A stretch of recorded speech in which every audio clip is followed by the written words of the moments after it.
February 24th, 1944, the sodden tracks south of Cisterna, Italy. Men from the U.S. 1st Armored Division crouched beside a huge German tank destroyer, its engines smoldering and its crew gone. The roughly 65-ton behemoth sat mute, its thick plating marked where American rounds had glanced off the 200mm of frontal armor. As the Americans inspected the vehicle closely for the first time, one detail stopped them cold. There was practically no close defense machine gun. These veterans, who had faced German armor from North Africa through Sicily and into Italy's hills, knew every panzer, assault gun, and tank hunter the Wehrmacht used, and every one of them normally bristled with guns to fight off infantry. This one carried only a single ball-mounted machine gun in the hull front, fixed to fire forward with none on the flanks, rear, or superstructure. The implication was immediate and alarming. Here was a vehicle whose frontal protection and main gun could shrug off and destroy enemy tanks at long range. Yet it was nearly helpless against infantry closing from the sides. Germany had produced one of the most heavily armored and best gun-equipped tank destroyers of the war, while giving it almost no practical means to defend itself against foot soldiers. Intelligence from the Eastern Front had hinted at this same flaw. The Ferdinand, later renamed Elefant, stood as both a peak of heavy armor engineering and a striking design failure, and its combat record would teach American planners important lessons about what not to do when building armored fighting vehicles. To see how such a mistake came about, one must look at the Ferdinand's odd beginnings. In 1942, the German army ran a competition for a new heavy tank to dominate European and Russian battlefields. Two firms entered. Henschel produced a conventional layout with the turret roughly amidships, while Ferdinand Porsche, a close associate of Adolf Hitler and a celebrated engineer, proposed an unconventional petrol-electric design with engines mounted amid the hull. Porsche was so sure of victory that he commissioned 100 chassis at the Nibelungenwerk plant in St. Valentin, Austria, before the trials concluded. When testing at Bruck in April 1942 exposed the Porsche hull's poor performance in deep mud and the petrol-electric transmission's chronic mechanical troubles, the Henschel design proved the more reliable choice and became the Tiger Wine. Porsche's 100 chassis were suddenly surplus but too valuable to scrap, so German High Command ordered them converted into heavy tank destroyers. The engines were repositioned and a vast fixed casemate was welded onto the rear to carry a powerful gun. The conversion produced the Panzerjäger Tiger P, officially Setkef Set 184, but commonly called Ferdinand after its designer. 91 of these conversions were completed between March and May 1943. The Ferdinand's specifications were remarkable. At about 65 tons, it was among the heaviest armored vehicles in service in 1943. Its frontal armor reached 200mm, accomplished by bolting an extra 100mm plate onto the original 100mm hull front, making its nose far tougher than a Tiger I's. No Allied or Soviet anti-tank piece then in service could reliably pierce that face from the front. Its main weapon was the potent 8.8mm Pak 43-2 L-71, one of the most effective anti-tank guns mounted on a tracked vehicle. It could penetrate roughly 190 meters of armor at 1,000 meters and destroy a Soviet T-34 at ranges beyond 3 kilometers. Soviet crews later claimed Ferdinands were knocking out their tanks at such distances that the German vehicles appeared only as tiny specks on the skyline. Inside the armored casemate, 4 crewmen handled the gun, a commander, a gunner, and 2 loaders, while the driver and radio operator occupied a separate compartment at the very front of the hull, isolated from the fighting space. Communication between the front and rear was primarily by radio, an unusual and often troublesome arrangement in combat. But the Ferdinand had severe practical drawbacks besides its lack of close-range armament. 2 Maybach HL-120 engines, designed for much lighter machines, struggled to move the heavy chassis. Road speed topped out near 30 km/h, and cross-country movement often crawled around 10 km/h. The petrol-electric drive was sophisticated yet temperamental, prone to overheating in the cramped engine bay. Its suspension used no return rollers, a cost-saving choice that accelerated track wear. and the tracks themselves, already taxed by the vehicle's mass, deteriorated rapidly. Spare parts were scarce. Operational range over difficult terrain was limited to about 90 kilometers between refuels, and recovering a disabled Ferdinand usually required multiple Bergepanzer recovery vehicles working together because a single tractor could not shift the weight. All 91 Ferdinands were organized into two heavy Panzerjäger battalions. Schwere Panzerjägerabteilung 653 received 45 of them. Schwere Panzerjägerabteilung 654 received 44 vehicles. Together, the two battalions formed the Schwere Panzerjäger Regiment 656 under the command of Oberst Rudolf Gill. Their first combat action came at Kursk in July 1943. Operation Zitadelle was Germany's bid to cut off the huge Soviet salient around Kursk by enveloping it from both sides. Hitler had delayed the offensive several times, waiting for new weapons such as the Panther and the Ferdinand. Believing these technical advantages would overcome Soviet numerical superiority and decide the battle, 89 Ferdinands were allocated to the northern thrust as part of Field Marshal Walter Model's 9th Army, though 6 required withdrawal for repairs even before the fighting began, an ominous sign. The remaining 83 were to lead the assault. On July 5, 1943, at about 05:30, Citadel opened after a massive artillery preparation. The Ferdinands advanced with the spearheads, tasked with knocking out Soviet anti-tank positions and armored formations from long range so lighter German tanks and accompanying infantry could press forward. At first, they worked exactly as intended. Their heavy gun destroyed T-34s before they could close, and the thick nose armor shrugged off Soviet anti-tank fire that would have wrecked standard German tanks. Soviet crews were stunned to see shells glance off the 200mm front plate. Some crews abandoned positions rather than face the seemingly invulnerable machines. But Soviet defenses were far more formidable than German estimates had allowed. The central sector alone contained over 400,000 anti-tank mines laid in multiple belts. The Ferdinand's enormous mass made it especially susceptible. Mine detonations beneath the tracks frequently wrecked the suspension, bent the tracks or destroyed road wheels, and the vehicle's great weight made field repairs nearly impossible.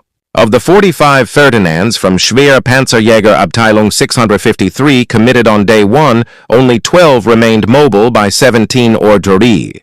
Most of the immobilized machines were later repaired and returned to service, but retrieving such heavy vehicles from a contested battlefield was extraordinarily difficult. Soviet demolition teams prowled at night to finish off abandoned Ferdinands with explosives.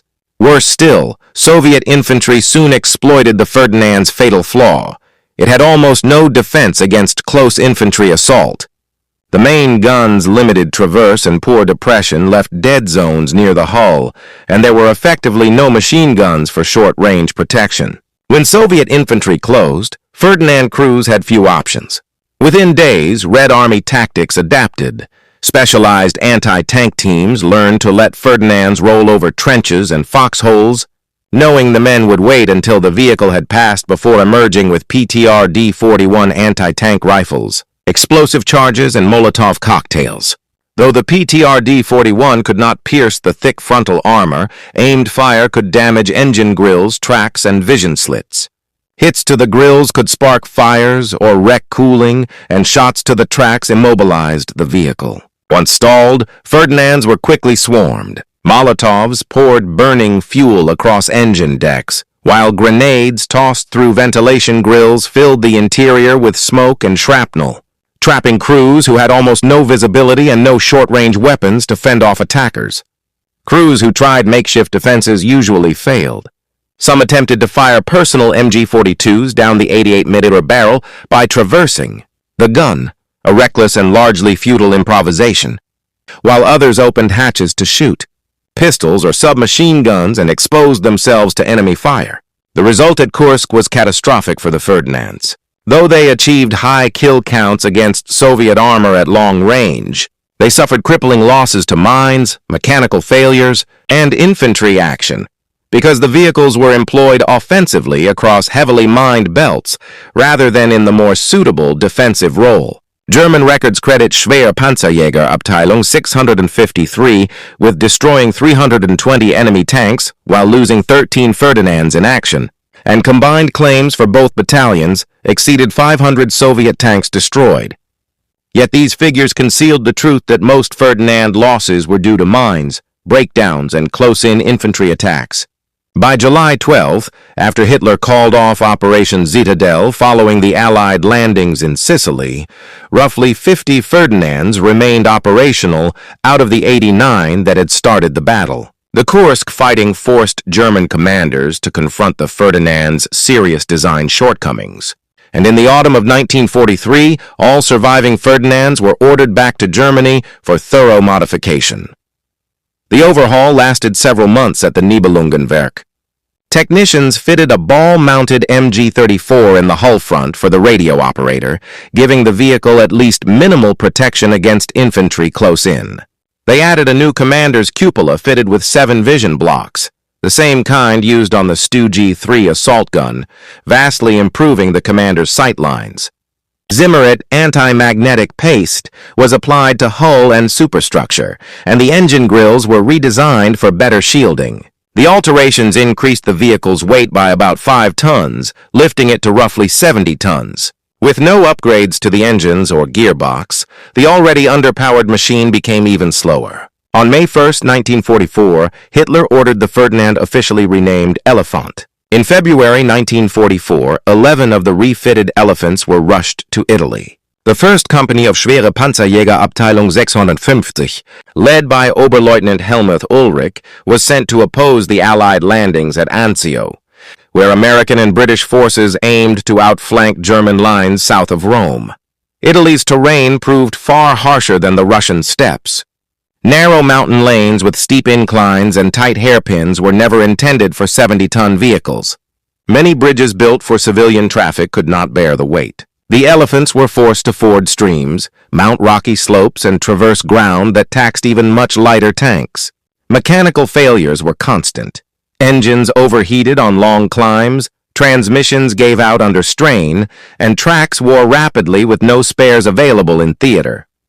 When an Elephant failed on a narrow mountain road, it blocked the route until recovered or moved aside. American crews first inspected an Elephant up close when Vehicle 102 of 2nd Company broke down with engine fire near Cisterna in late May 1944.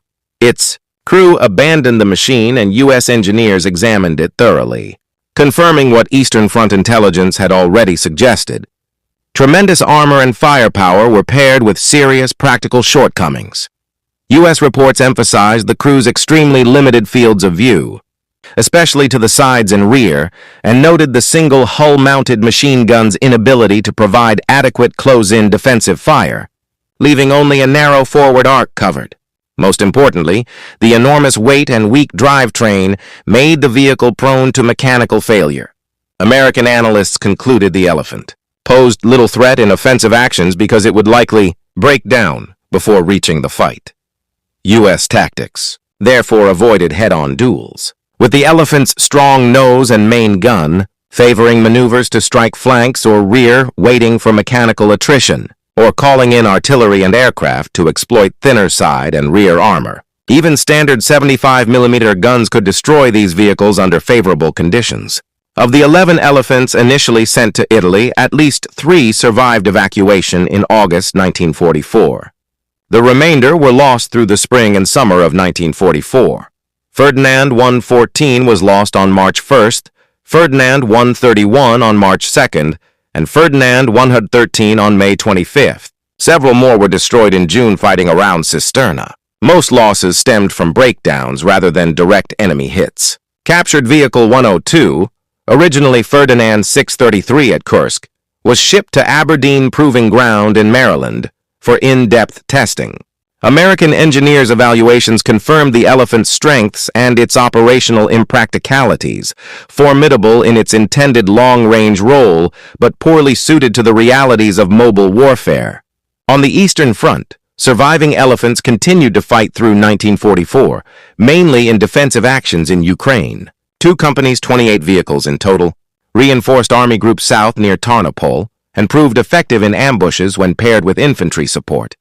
but their numbers were never sufficient to change strategic outcomes. Attrition from combat and mechanical failures gradually whittled down the force. A small contingent saw action during the Soviet Vistula-Oder offensive in January 1945, and the last Elephants fought in defensive actions south of Berlin in April 1945. By war's end, only 2 Elephants remained intact. One Ferdinand, captured by Soviet forces at Kursk in July 1943, is preserved at the Kubinka Tank Museum near Moscow, while the Elefant, seized by American forces in Italy, is on display at Fort Belvoir in Virginia. The central question persisted. How had German engineers produced such a heavy tank destroyer without adequate close defense measures against infantry? The answer lay in its improvised origins and doctrinal assumptions. The Ferdinand was not intended to operate alone. German combined arms doctrine assumed tank destroyers would operate with infantry protection, the infantry preventing close infantry threats while the tank destroyer engaged enemy armor at distance. On paper, the doctrine looked sound, but in reality, infantry could not always keep up with armored formations, especially when advancing across minefields or fortified lines. Men on foot were sometimes pinned down by enemy fire while tank destroyers pushed ahead. In darkness or poor visibility, the 2 arms frequently became separated. Any of those situations left the Ferdinand exposed, and all of them happened repeatedly at Kursk. German designers had grown overly confident in their armor-first philosophy, prioritizing maximum protection and the largest gun, while assuming tactics would cover other shortcomings. They trusted that heavy frontal plating would stop anti-tank rounds, and that the long-range cannon would keep enemy tanks at bay, but they gave insufficient thought to close-in infantry threats, despite repeated combat evidence that immobilized or isolated vehicles were highly vulnerable. Omitting adequate machine gun coverage was a deliberate design decision based on employment assumptions, not a simple oversight. The Ferdinand was optimized for a narrow mission: long-range anti-tank fire from prepared defensive positions with reliable infantry protection. In that very specific role, it could be devastating, but combat rarely unfolds under ideal conditions. For American designers, the Ferdinand Elefant became a negative case study. It showed that impressive specifications on paper don't guarantee battlefield usefulness. A vehicle may have the thickest armor and the biggest gun, yet still fail if it cannot be kept running, cannot reach its firing positions, or cannot defend against every type of threat. U.S. tank destroyer doctrine favored different trade-offs. Machines such as the M10 and M36 carried far less armor than the Ferdinand, but were quicker, more dependable, mechanically simpler, and fitted with multiple machine guns for short-range defense. They emphasized mobility and practical reliability over maximum protection and accepted that concealment and maneuver, not sheer armor, would keep them alive. The contrast was stark. The Germans produced the ultimate defensive tank destroyer, but discovered that being the ultimate defender counted for little if the vehicle could not reach or hold its defensive ground. The Americans built less spectacular but more useful vehicles that could actually perform their missions in the messy realities of battle. The Ferdinand story warns against over-specialization in weapons engineering. When the situation matched its narrow design envelope, the vehicle was nearly unstoppable, but when circumstances shifted even slightly, its flaws were catastrophic. Minefields immobilized it. Mechanical failures sidelined it. Infantry attacks finished it off. It consumed scarce materials and manpower while delivering limited overall combat value. Military historians now teach the Ferdinand Elefant as a cautionary example of practical design versus theoretical performance. It features in armored warfare courses to show how dazzling technical specs can hide fatal operational shortcomings, and to stress that weapons must be built for harsh, unpredictable battle conditions rather than idealized scenarios. The 2 surviving examples stand as testaments both to German engineering ambition and to the perils of excessive specialization. Visitors admire the huge gun and extraordinarily thick frontal plating, then spot the single small machine gun covering only a narrow forward arc and instantly grasp why the seemingly invincible vehicle was so vulnerable. The most formidable tank destroyer of 1943 could be undone by the simplest threat: a soldier with a grenade. Soviet infantrymen who stalked Ferdinands across the killing fields at Kursk in summer 1943 ruthlessly exploited its lack of close-in defenses, developing tactics to neutralize the beasts by closing with primitive means like petrol and fire. American tank crews facing elephants in Italy in spring 1944 felt far less intimidated once they knew of the vehicle's poor short-range protection and chronic mechanical problems. They learned to avoid its frontal killing zone, to maneuver for flank and rear shots, or to wait for inevitable mechanical failures and call in artillery or airstrikes to hit weaker side and rear armor. Even 75mm guns could be effective in the right circumstances. Ultimately, the Ferdinand Elefant demonstrated that victory in modern war depends less on building the single most powerful weapon than on producing practical systems soldiers can sustain and employ under real combat conditions. The tank destroyer that could hardly fend off infantry became a prime example of flawed design thinking, a lesson that shaped armored vehicle development for decades. In the end, Porsche's repurposed chassis was one of World War II's most controversial weapons. It scored impressive kills when used exactly as intended and inspired dread among opposing tank crews. Yet it devoured resources, suffered catastrophic losses to simple threats, and contributed little to Germany's strategic position.